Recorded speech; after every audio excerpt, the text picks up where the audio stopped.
Okay, good morning.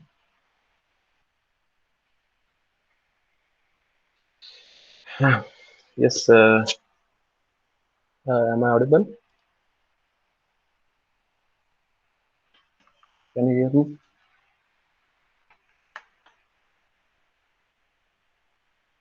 Hello. Okay, okay, thank you. Yes, I think everyone has seen the yesterday's circular, I think. Okay, whether that is a good decision to give the open choice question paper, whether it is a good decision or a bad decision from the VTU, please comment on the chat box. Whether it will be a good for students or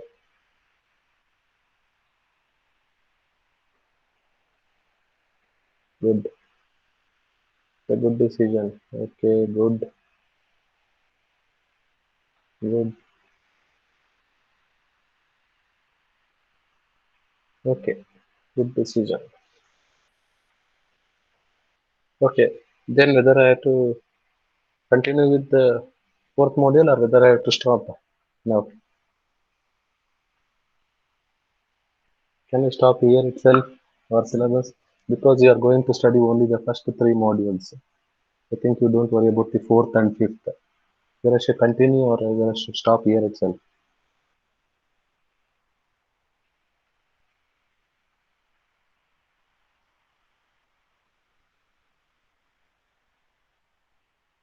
Yes, please feel to comment. Whether I should continue. Okay, good.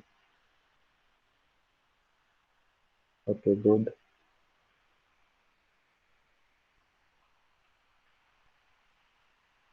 Okay, we will discuss uh, the remaining topics.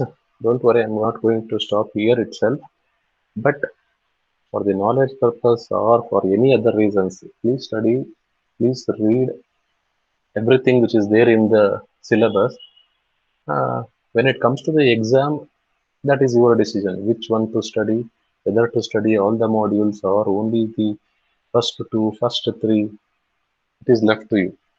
But if the VP has given this option uh, to study to answer any of the five questions, make better use of it, read properly the complete all means all the modules, or if you want to select three modules and try to answer for 100 marks. Okay. Hmm. It's saying that I'll show the syllabus where I have stopped and I'll continue from there. See, this is what the module 4 we have started, and the characteristics quality attributes that we have discussed, and it was there for your test till here. It was there for your second test. And then we have discussed this embedded system application and domain specific. What are the things we discussed in this embedded system application and domain specific? We discussed about the washing machine and about the automotive components, which who are the different vendors, automotive embedded system, that we discussed in the domain specific. In application specific, we discussed one example on uh, what is that? Hmm. Washing machine internal components, everything. Now we are moving towards the next chapter, this hardware, software, co-design and program modeling. See, in this chapter, we have already discussed a few things. We'll start from there itself. Okay. This is the one we have to start. See, the fundamental issues in the hardware, software, co-design.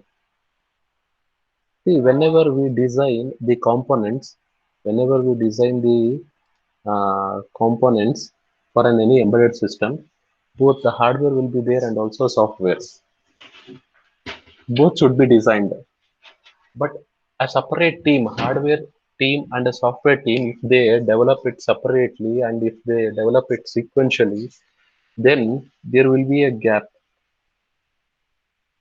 The requirements gap that may not be covered, but all the requirements, and also we have to take care about the time to market, how fast the product will come to the market, The time to market should be very less. In that case, only the product will be successful.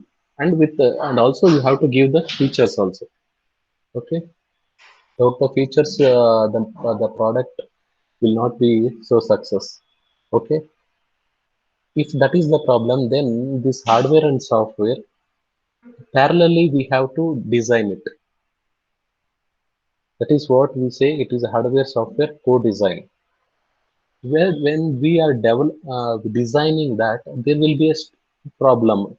Everywhere there is a problem, and here also when in the design stage of any embedded system, there comes the problem.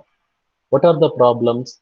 One is which model to select, which architecture should be selected for an embedded system, which programming language I have to choose, and the system requirements, whether I should implement with the hardware or whether it can be done with the software itself. These are the main problems that usually we see in case of the hardware software co-designs. First, what actually this model is? This model is nothing but some system. Modeling is nothing but with some diagram, some circles. There is a formal system where we collect all the rules and we represent it in some structure. That is called it as a model. The examples which I have told in the previous class, the models are the data flow model. This is the one, data flow model, control data flow model, or state machine model. There are so many different models are there where you are going to convert your requirements in the design stage. You are going to represent it in terms of model. It is based on the applications. You are going to select data flow or control data flow or finite state machines or sequential program model or object oriented model. There are so many different types of models are there. Which one to select? Whether if we decide at the beginning stage itself, whether it will be the same throughout the implementation, no. It is going to change.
Can anyone say where I have stopped? Can anyone reply where I have stopped? I was doing the class. Now I saw the connection is lost.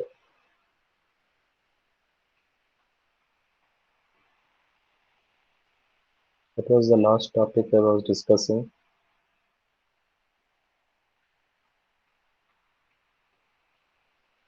Can anyone say where I stopped?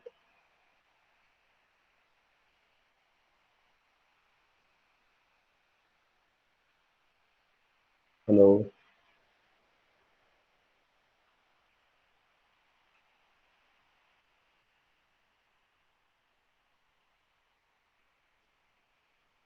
Can you hear me?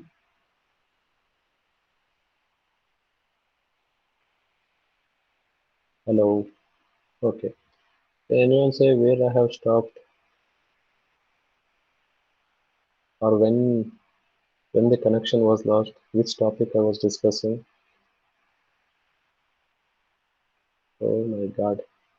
Uh, Selection of the model from the beginning. Okay.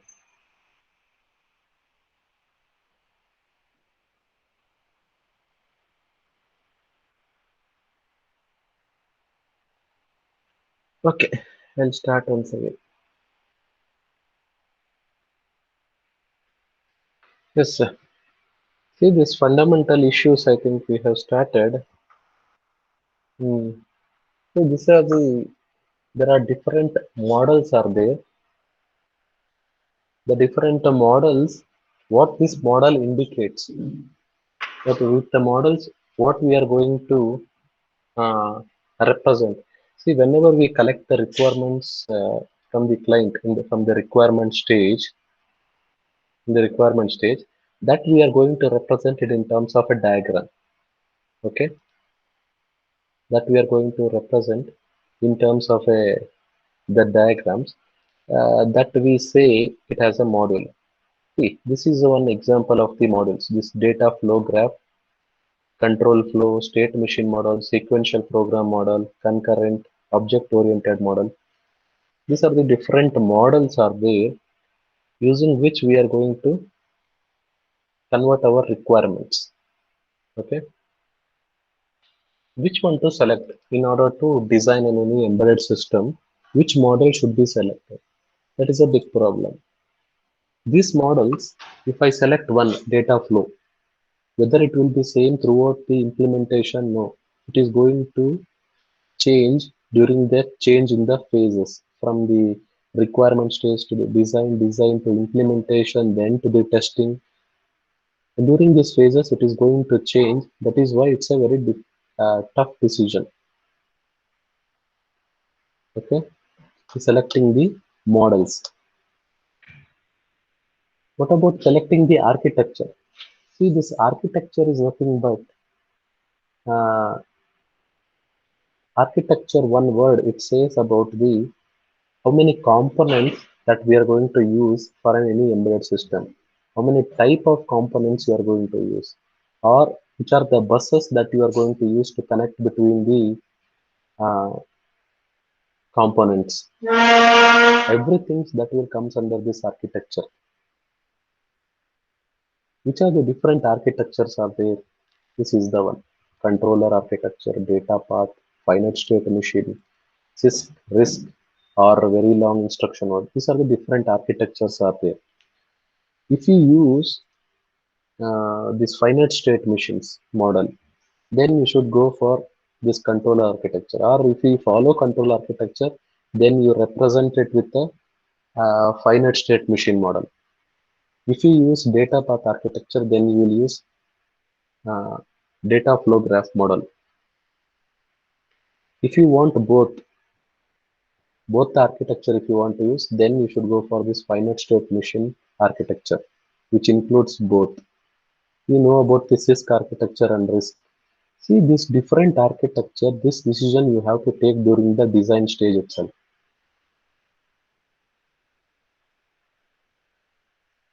It's a very tough decision which architecture should be selected.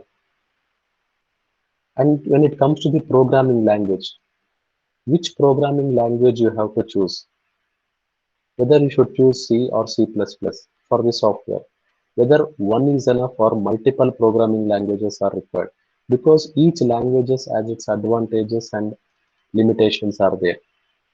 Okay, see, garbage corrections, everything you manually you have to do it in the C, but in the Java, the garbage collection automatically it will be done. Each languages, you know about Verilog, VSTL. In order for the hardware implementation, whether I have to use the system C or Verilog I should use or VSTL, these are the things that before you implement, this decision should be made. This decision you cannot change after the half implementation of the embedded system.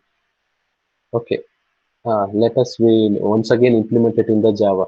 We have started with the C. Okay, we'll change it to Java. We cannot do like that because we cannot say it is impossible, but it will take time, and if it takes time, if then it will affect on the time to market, then the product will not be successful. That is why these decisions you have to. Uh, this is a tough decision. Selecting the language to implement uh, an embedded system. And one more about the system requirements. What is the system requirements? There is one requirement, a timer. Timer should be there in any embedded system. That timer requirement I can implement it using the hardware or with the software. Which one I should use? Whether I should take it as an hardware requirement or software requirement. Both the hardwares and softwares, there will be a problems are there. They have their own limitation. You cannot say everything it will be good if I implement it in the software. No. Or everything if I implement using the hardware itself. No. There are each have its own trade-offs. That is a tough decision. Which one I should choose to implement? That is what this partitioning the requirements into the hardware and the software. These are all the common problems or the issues which are there that you see in the code design. Then we'll go for the next one. Different types of module. We'll discuss it one by one. What are these modules? What is this data flow? I said that it is an control data flow, finite state machine, all these things. Okay. Do you have any doubts in the fundamental issues? Any doubts in the fundamental issues?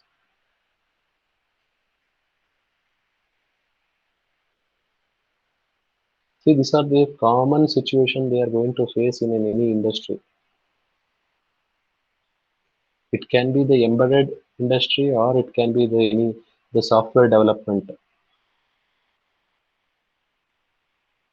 Whatever the stages you have seen in the software life cycle, in the software engineering, what you have learned, uh, daily these things that they are going to face in the industry. Any doubts?